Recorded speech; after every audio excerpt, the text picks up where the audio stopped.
어원으로 이해하는 생각 한자. 안녕하세요.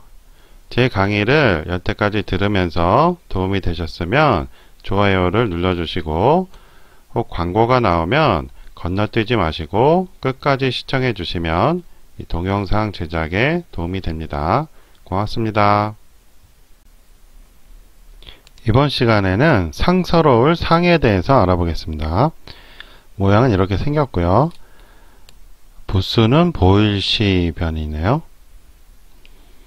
뜻은 상서롭다, 조짐, 제사, 복, 재앙이라고는 전혀 반대의 뜻도 있네요.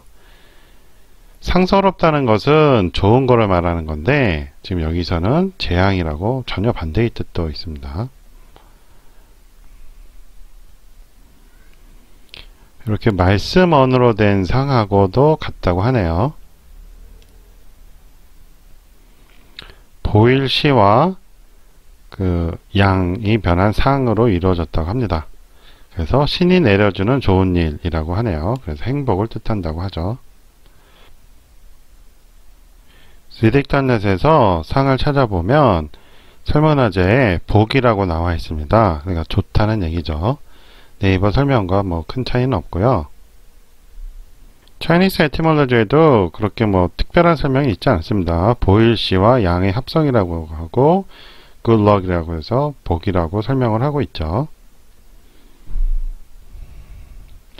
근문에는 이런 식으로 나와 있고요. 현대 글자와 좀 많이 다르네요. 그리고 갑골문에는 이런 식으로 나와 있습니다. 이 형태는 이제 양이죠. 자원자형을 보면 갑골문에서는 이렇게 한글에서 우하고 비슷하게 돼 있잖아요. 영문으로는 T하고 비슷하고 저 형태가 보일시로 이제 바뀌는 건데 저건 천문을 보는 거라고 그랬죠. 하늘에서 어떤 조짐이 내려오는 거, 천문을 본다 해서 보일시가 됐다고 했습니다.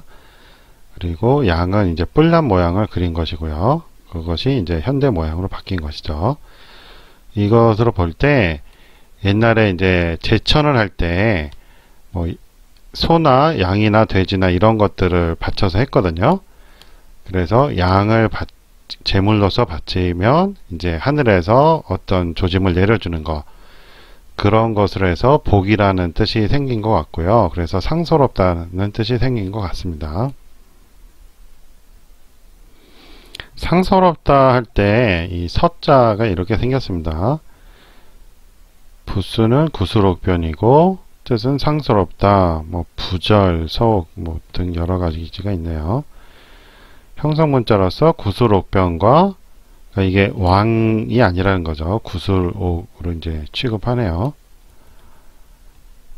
그리고 이제 끝단으로 이루어짐이라고 합니다.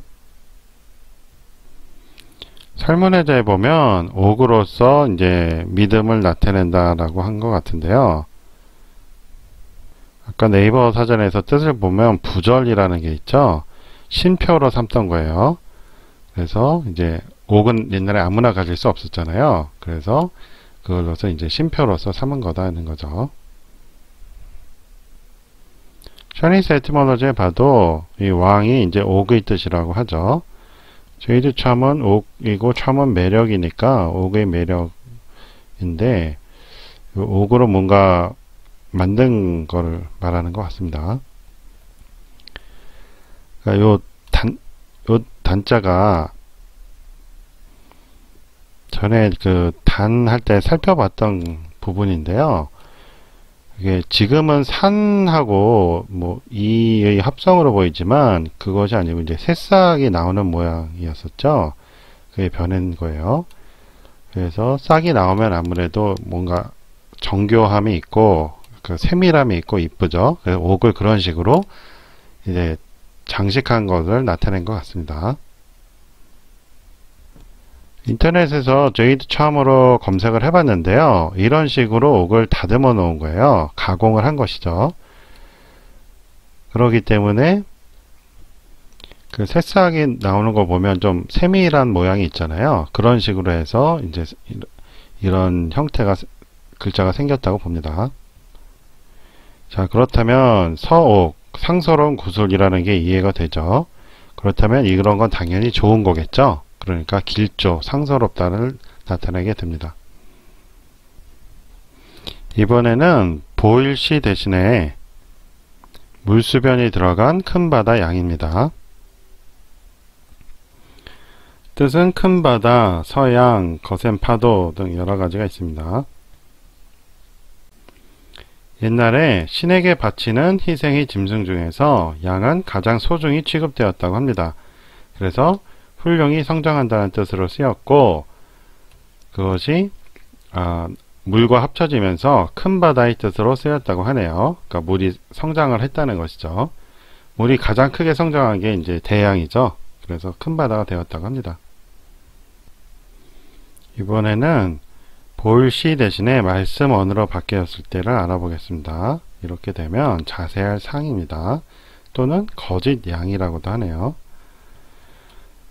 우리가 자세하다는 말을 많이 쓰죠. 상세하다. 상세하다 할 때 이렇게 씁니다. 뜻이 뭐 여러 가지가 있고요. 말씀언과 작다는 뜻을 가진 양으로 이루어졌다고 합니다. 아까 그 바다 대양과는 완전히 반대죠. 그거는 양이 커지는 거. 시간이 지나면 커지겠죠. 그것으로서 이제 물이 점점 커진다 해서 큰 바다가 됐는데 이것은 오히려 반대로 갔네요. 자, 그래서 이거 하나는 커진 거고 하나는 작아진 거 의미가 되는데 이것 역시 제천을 할 때 양을 바친 거로 생각을 한다면 그때 하는 말이 되겠죠. 그래서 이때 대부분 원래는 이제 제천할 때 뭐 해주셔서 감사합니다 하는 게 일반적인데 지금은 바뀌어서 소원을 빌죠. 그 소원을 비는 것을 이제 뭐 해주십시오 하고 뭐 자세히 말할 거 아니에요. 그래서 자세할 상이 되지 않았나는 생각이 듭니다. 그렇다면 거짓 양이라는 것은 왜 생겼는지 이해가 쉽지가 않네요.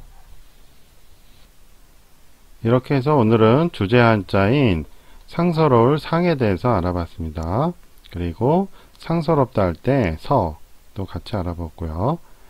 자, 이것은 신에게 제천을 할 때 하늘에서 내려오는 어떤 예시 같은 것이기 때문에 상서롭다, 기란 거, 좋은 거를 말한다고 그랬죠.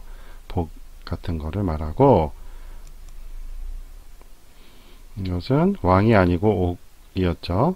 옥을 아주 이쁘게 다듬은 것을 말한다고 했습니다. 그래서 좋아 보이기 때문에 이제 상서로울 서가 된다고 그랬죠. 옥을 장식한 건데 그것은 옛날에는 아무나 가질 수 있는 게 아니죠. 그래서 그런 뜻이 됐습니다. 그리고 이 양의 이제 물수변이 있을 때는 그 큰 바다의 뜻이 되었죠. 네이버 설명에 의하면 이 새끼 양이 이제 점점 커지는 모습으로 해서 물이 점점 커진다고 해서 큰 바다가 된다고 그랬죠. 설문해자나 차이니스 에티몰로지에는 특별한 설명이 없어서 그냥 네이버 설명을 적용하기로 했는데 문제는 이것의 경우는 전혀 반대로 나왔습니다. 이것은 말하는 것을 세밀하게 하다, 점점 작게 하다 해서 상세하다는 뜻이 된다고 그랬죠. 이 둘이 서로 반대의 해석을 그 네이버에서 이제 하고 있는데 그거보다는 이건 어차피 제사 지낼 때 이제 양을 바친 거니까 그때 이제 소원을 빌면서 뭐 해달라고 상세히 말함으로써 상세하다는 뜻이 되는 것이 아닌가 추측이 됩니다. 오늘 수업은 여기까지 하고요. 다음 시간에 다른 한자로 찾아뵙겠습니다. 도움이 되셨으면 좋아요 눌러주시고 혹시 광고 나오면 끝까지 봐주시면 동영상 제작에 도움이 됩니다. 고맙습니다. 안녕히 계세요.